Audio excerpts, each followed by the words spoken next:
After the geopolitical shocks created by the Ukraine war and the expanding Iran conflict, reports now suggest that the United States could gradually begin taking more of a backseat role in Europe's long-term military security structure. According to multiple reports, President Donald Trump is now preparing to reduce America's direct military footprint in Europe, reinforcing his long-standing demand that European allies take far greater responsibility for defending the continent. Trump's evolving message to European allies increasingly appears to be that Europe can no longer depend entirely on Washington's military umbrella and must now prepare to handle more of its own security challenges independently. Some observers are now questioning whether Trump is quietly reshaping or even weakening the traditional NATO structure after frustrations linked to the Iran conflict reportedly deepened tensions between Washington and several allies. According to reports, the Trump administration is preparing to scale down the level of U.S. military forces committed to NATO's broader wartime response framework across Europe. The United States is also expected to formally tell NATO allies that European countries must now assume a much larger role in maintaining the continent's conventional military security and crisis response capabilities. Under the current NATO force model, alliance members collectively decide which military forces can be activated during a war, large-scale crisis, or direct attack on a NATO member state.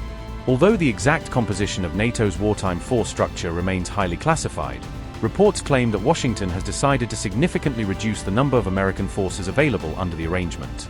According to reports, the Pentagon is expected to announce its intention to reduce certain NATO force commitments during upcoming defense meetings in Brussels later this week. At the same time, reports indicate that the United States still intends to maintain its nuclear deterrence umbrella over NATO allies even as Europe is pushed to take the lead on conventional military operations.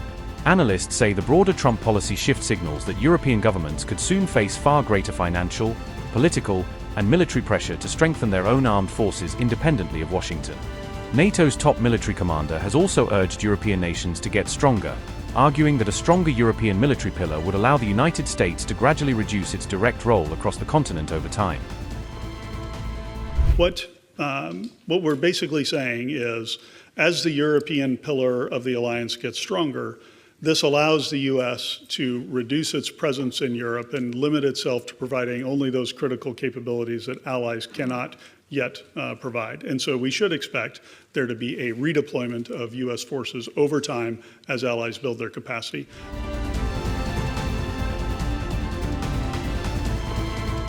Reports say Washington abruptly cancelled the deployment of 4,000 troops from an armored brigade to Poland, upending plans that were seen as central to NATO's eastern defense. This decision came right after Trump had already moved to remove 5,000 U.S. troops from Germany, signaling a broader and more dramatic pullback from the continent.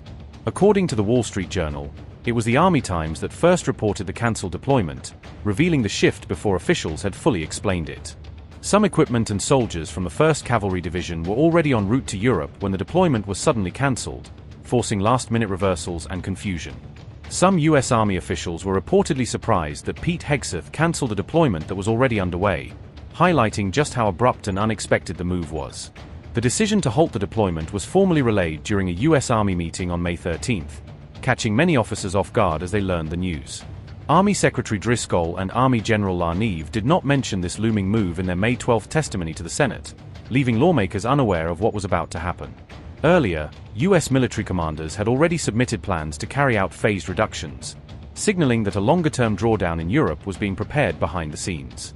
The Pentagon has not clearly explained how these cuts fit into its broader strategy for defending Europe, the Wall Street Journal noted, deepening uncertainty among allies. Remember, Washington had previously argued that European allies should take the lead on conventional defense, with U.S. forces shifting to a more limited supporting role. Pentagon said, and I quote, "As U.S. forces focus on homeland defense and the Indo-Pacific, our allies and partners elsewhere will take primary responsibility for their own defense with critical but more limited support from American forces." End quote. This move is likely to resonate most strongly in Poland, the country where the U.S. Armored Brigade had been scheduled to deploy as a frontline deterrent. Poland's defense minister said, and I quote, "This issue does not concern Poland. It relates to the previously announced change in the presence of some U.S. armed forces in Europe. The rapidly developing capabilities of the Polish armed forces and the presence of U.S. forces in Poland strengthen NATO's eastern flank." End quote.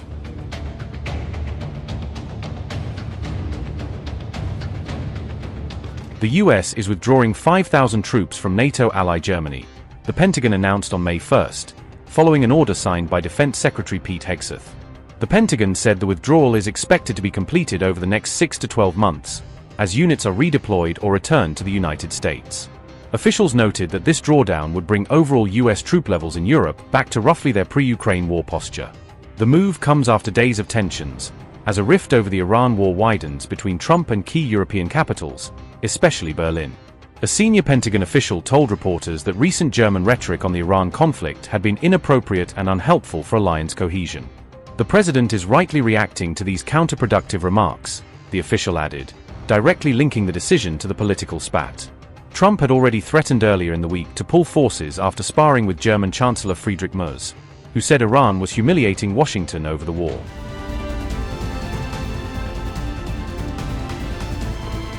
A Russian report alleges that Ukraine is plotting to use Latvia as a launchpad for strikes against Russia, a charge that, if accurate, would represent a serious escalation in the geographic scope of Kiev's operations. Russia's Foreign Intelligence Service, the SVR, made the revelation on May 18, according to Sputnik, the Kremlin-linked outlet that published Moscow's account of the alleged plan. Russian spies claim President Zelensky is trying to prove to the West that Ukraine can still fight, portraying Kiev's purported moves as aimed at maintaining or increasing Allied support through demonstrable action. Moscow asserted that Ukraine convinced Latvia to allow operations against Russia from its soil, an accusation that raises sensitive diplomatic and security questions for a NATO member state. According to the Russian intelligence narrative, Kiev has already deployed drone units to Latvia for use in attacks, a specific operational claim meant to show the readiness of forces positioned beyond Ukraine's borders. Russia said it had identified locations it described as Ukrainian decision-making centers in Latvia, presenting that claim as evidence of an expanded command and control footprint operating inside Allied territory. Russian officials warned that Latvia's NATO membership would not protect any alleged accomplices from retribution, a pointed threat delivered in the context of rising bilateral tensions. The Russian claims came days after Moscow's parliament advanced new legislation on foreign invasion response, a sequence that Russian authorities used to frame their allegations as part of a broader security narrative.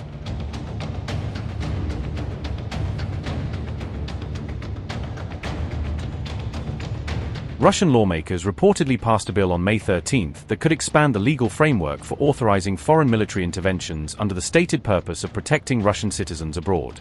Russia's lower house of parliament reportedly cleared the bill, which has been described in some reports as potentially justifying future cross-border military actions under new legal grounds. According to the Kiev Independent, the bill would allow the Russian president to send troops abroad under the justification of protecting Russians in foreign countries. The legislation reportedly states that troops could be deployed to defend Russian citizens from arrest, detention, trial, or what Moscow describes as political persecution in other states.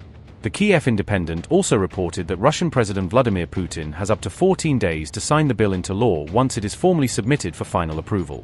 The head of the State Duma's Defense Committee said the move was intended to counter what Moscow has described as rising and widespread Russophobia abroad in recent years. As per Kiev Independent, the chief of Russian State Duma said, and I quote, "Western justice has turned into a repressive machine for dealing with those who disagree with the decisions imposed by European officials.